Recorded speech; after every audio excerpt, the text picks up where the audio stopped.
उत्पत्ती प्रकरण 19. सदोम आणि गमोरा ह्या नगरांचा नाश. मग संध्याकाळी ते दोघे दूत सदोमास आले, तेव्हा लोट सदोमाच्या वेशीत बसला होता. त्यास पाहून लोट उठून सामोरा गेला आणि भूमीपर्यंत तोंड लववून त्याने त्यास नमन केले. तो त्यास म्हणाला, पहा महाराज, आपल्या दासाच्या घरी येण्याची कृपा करा. आजची रात्र रहा, पाय धुवा व सकाळी उठून मार्गस्थ व्हा.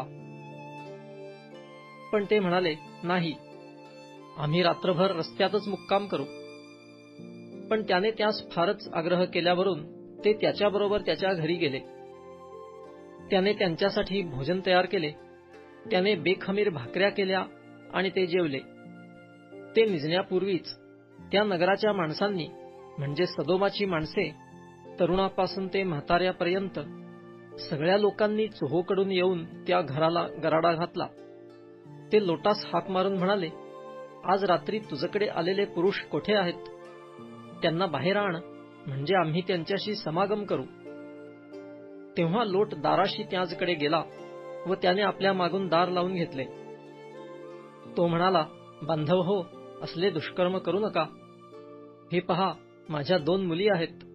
त्यांनी अद्याप पुरुष पाहिलेला नाही. मी त्यांना तुम्हाकडे आणू काय? तुमच्या मर्जीस येईल तसे त्याचशी वर्तन करा, पण ह्या पुरुषास काही करू नका, कारण ते आश्रयासाठी माझ्या छपराखाली आले आहेत. तेव्हा ते म्हणाले, बाजूला हो, हा तर येथे थोडे दिवस राहावयास आला आणि आता मोठा न्यायाधीश बनला आहे, तर त्यांच्यापेक्षा तुझीच अधिक खबर घेतो. असे म्हणून ते लोटास जोराने ढकलू लागले व दार फोडावयास सरसावले.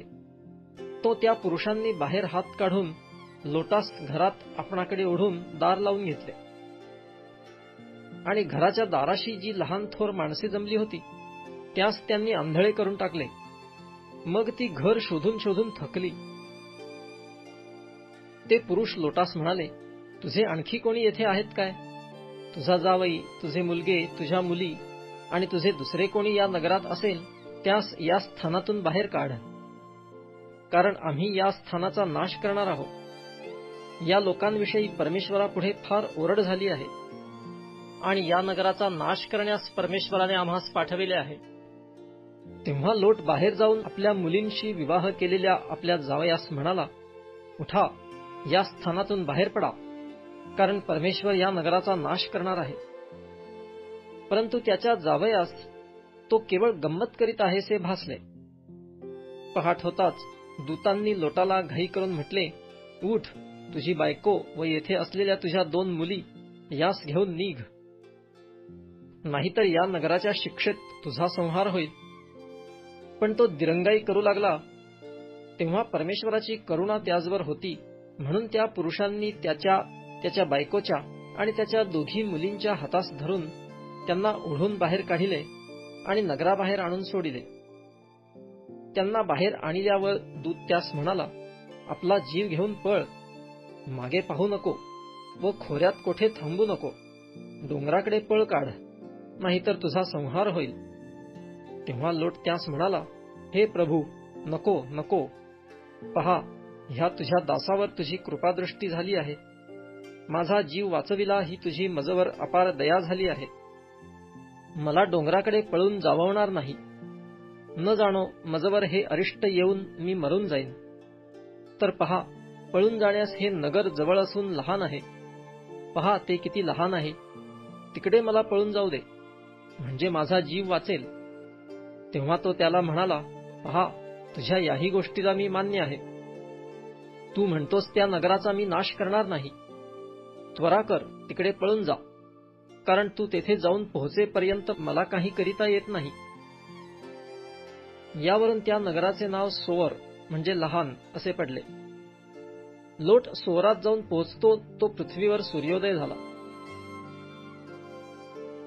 तेव्हा परमेश्वराने सदोम व गमोरा यावर गंधक व अग्नी यांचा वर्षाव आकाशातून केला. आणि ती नगरे आणि ती सर्व तळवट, त्या नगरातले सर्व रहिवासी आणि तेथे जमिनीत उगवलेले सर्व काही यांचा त्याने नाश केला. पण लोटाची बायको त्याच्या मागून चालली होती. ती मागे पाहत राहिली. तो ती मिठाचा खांब झाली. इकडे अब्राहाम मोठ्या पहाटेस उठून जेथे तो परमेश्वरापुढे उभा राहिला होता त्या ठिकाणी गेला. त्याने सदोम व गमोरा आणि अवघा तळवटीचा प्रदेश याजकडे नजर फेकिली. तो पहा, त्या प्रदेशातून भट्टीच्या धुरासारखा धूर वर चालला होता. या प्रकारे देवाने त्या तळवटीतील नगरांचा नाश केला. त्यावेळी देवाने अब्राहामाची आठवण केली आणि लोट राहत होता तेथल्या नगरांचा नाश करीतेवेळी लोटाला त्या नाशातून वाचविले.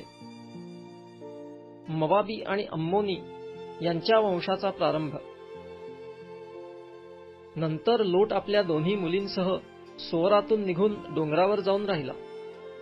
त्याला सोरात राहण्याची भीती वाटली आणि तो आपल्या दोन्ही मुलींसह एका गुहेत राहिला.